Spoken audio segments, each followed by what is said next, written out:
Me da mucho gusto saludar a Amado Vudú. ¿Qué tal? Buen día. ¿Cómo está, Víctor Hugo? Buen día. ¿Y cómo va?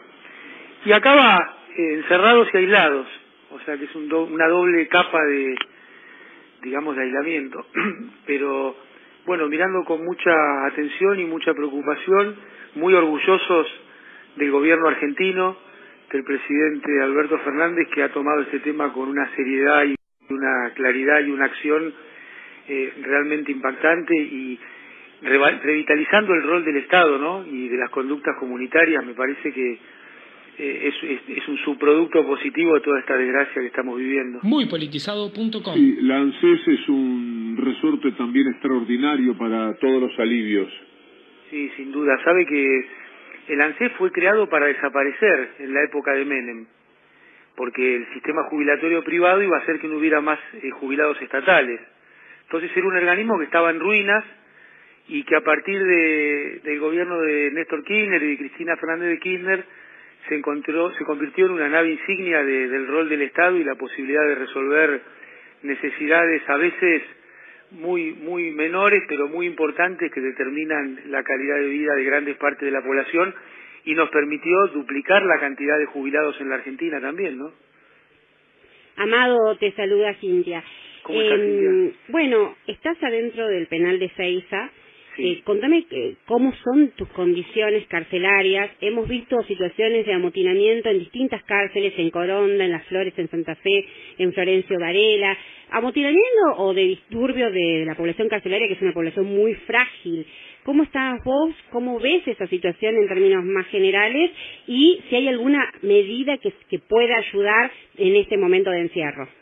Nosotros tomamos la decisión de aislarnos, es decir, que no vinieran ni nuestros hijos ni nuestras compañeras antes que se dictara el decreto del gobierno, porque veíamos que esto venía bravo y venía difícil.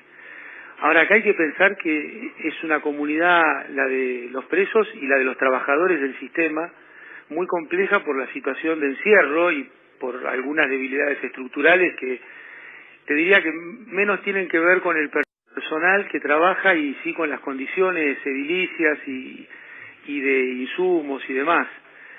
Entonces, acá la situación yo creo que se va a ir agravando con el encierro.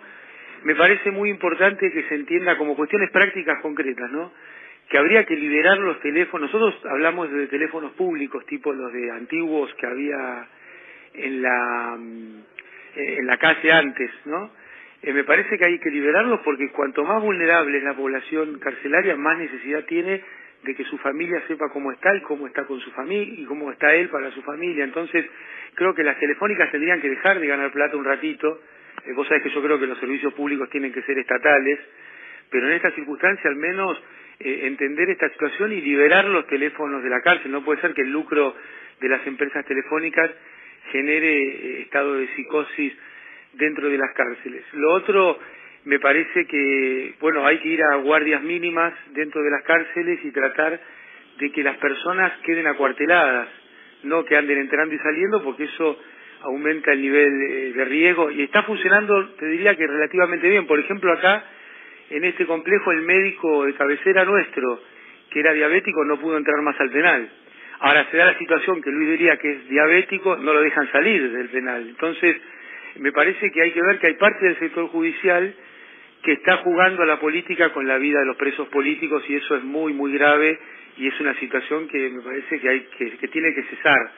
El caso de personas mayores, muy mayores, caso de personas con enfermedades, caso de, por ejemplo, no hay respirador, no hay ninguna cuestión de atender situaciones coronarias o del corazón, hemodinamia, y el hospital, que no está en este penal sino está en otro, para todos los presos federales del país, realmente no está en condiciones de ninguna manera de atender una situación como esta. Así que habría que pedirle a parte del Poder Judicial que deje de jugar a la política con este tema, que lo deje para después, que después nos sigan persiguiendo, pero que ahora no es momento para eso. Presos políticos que, Amado Vudú, deben haber tenido en determinado momento, es inevitable que haya sido así. Mucha expectativa cuando apareció lo de Van der Broel, por ejemplo, en el caso Vudú, que ya es una situación inadmisible desde el punto de vista de la justicia. Cuando se supo lo que decía el presidente del Tribunal Supremo de Salta, que el tipo hasta dijo, estoy seguro que Milagro no se llevó un centavo. Ya esto para mí es algo tan cruel que igual la mantengan presa. Y yo pensé, todos creímos que se producía una movida y quizás la hubiésemos visto esa movida, pero todo esto del coronavirus también frenó. Me imagino que las esperanzas se redujeron. ¿Qué se puede esperar de la Corte Suprema ahora en el pedido hecho por Graciana Peñafort?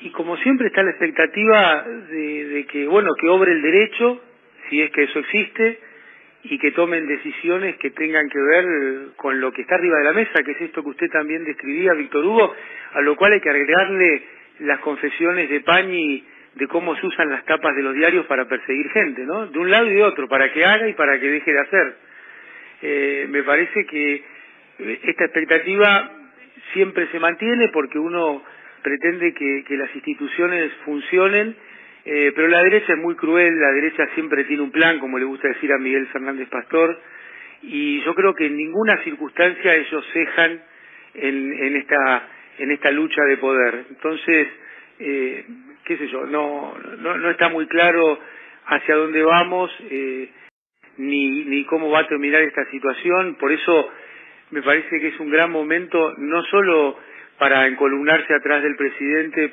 y que esta situación cese lo más rápido posible, sino para que interpretar que el mundo que creó el liberalismo ya no tiene ninguna posibilidad de dar ninguna respuesta a las grandes mayorías. Acá hay que cambiar cosas de fondo y cuando se salga de la crisis hay que trabajar, me parece, sobre temas como los servicios públicos, como que la medicina no puede ser una cuestión de mercado, como que no puede usarse el sistema judicial para perseguir a algunos y favorecer a otros cuando uno ve, después del gobierno más corrupto en la historia argentina, sacando a los militares, que fue el gobierno de Macri, cómo estas personas andaban haciendo surf y esquiando en vez de dando explicaciones en Argentina, después del desastre que ahora queda a la vista, Víctor Hugo y Cintia, lo que han hecho, ¿no? Parar la construcción de hospitales, y esto era la gobernadora de la provincia de Buenos Aires, no solo era Macri.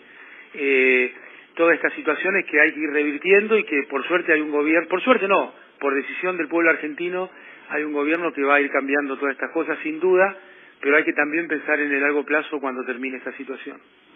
Nuestra colega de Crónica TV, una joven, muy buena periodista, Anita Sicilia, visita las cárceles constantemente, lleva libros para armar bibliotecas, o sea que tiene autoridad en los temas y está escribiendo algunos tuits. Dice, cuando el mundo se calme hay que cambiar este sistema penitenciario que no sirve, lo dice fuerte, que no sirve para nada. Si alguien sabe las medidas que está tomando el Servicio Penitenciario Federal, me avisa. Unidad 1, Olmos, no piden la libertad, piden que les llegue lo que les pagamos entre todos y todas, alimentos y productos de higiene. Si el Estado entregó todas las unidades penitenciarias, ¿qué pasa que no llega a los pabellones? ¿Cuál es el eslabón que falta? Esto dicho al paso, porque estamos en el contexto de conversar con Amado Boudou desde la cárcel, en tiempos en los cuales o ocurre ahora en una decisión de la Corte Suprema o la tremenda injusticia, esta locura que se ha vivido por parte de los presos políticos en general, Amado Boudou en particular, daría la sensación que se puede prolongar todo el tiempo que dure esto. Sería un horror, Amado. ¿Cómo lleva eso en cuanto a la expectativa que genera el pedido hecho a la Corte Suprema?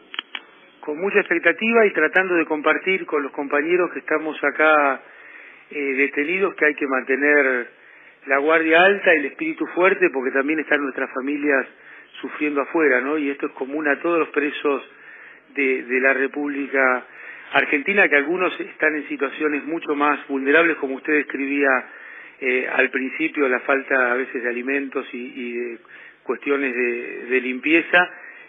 Me parece que esto que decía recién la colega de Crónica es muy importante. Las cárceles, como están funcionando, no le dan respuesta en lo que pretenden las sociedades, que haya menos delitos.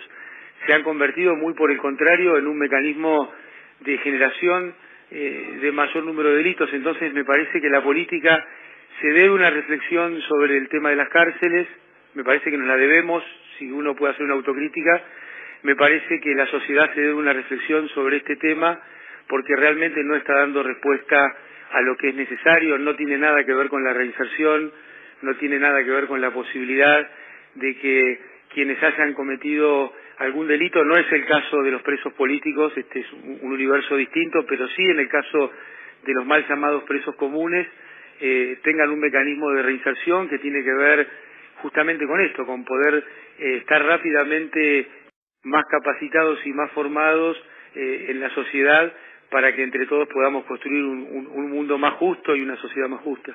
Sí, se ha sumado a la injusticia también un grado de crueldad muy grande, como si nada le alcanzara a los que se hicieron dueños de las vidas de las personas. Estaba pensando en Schiavi, que debe ser de las pocas personas a las que yo conocía antes de todo lo que pasó con la tragedia de Once, y me afilio totalmente a las palabras de un abogado, de un hombre de mucho más que abogado, un doctor en Derecho como ese Maximiliano Rusconi, y todo lo que ha dicho sobre lo de Once. Cuando uno piensa en cárcel, en todo lo que esto significa, y yo creo que además Schiavi no de los que tiene la salud toda consigo, y que esto se prolongue de la forma que ha ocurrido. Antes de esto del coronavirus estaba sonando muy fuerte las expresiones de Maximiliano Rusconi, recordando que esto tiene que ver con la tragedia desatada porque alguien se durmió, se distrajo, no se sabe exactamente qué sucedió, pero fue estrictamente el motivo de la tremenda tragedia tan dolorosa de Once, y que haya personas que porque políticamente convenía presentarlo de esa manera lo estén pagando con cárcel. A veces con toda franqueza no tengo consuelo, pero de verdad que no lo tengo. Es decir, esta nota de hoy, Amado, fue porque me estaba durmiendo ahí, acomodando la cabeza, y me acordé de ustedes, y digo, en la vorágine en la que estamos, ya llevamos muchos días, semanas, sin hablar con quienes están prisioneros de un sistema, rehenes de un sistema que los eligió especialmente, como a tantos otros que han ido encontrando una chancecita de salir en libertad.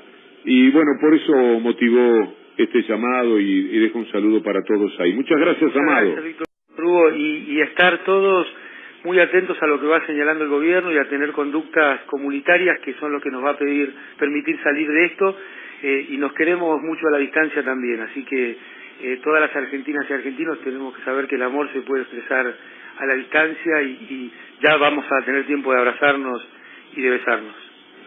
Gracias, Amado. Cintia. Mucha fuerza.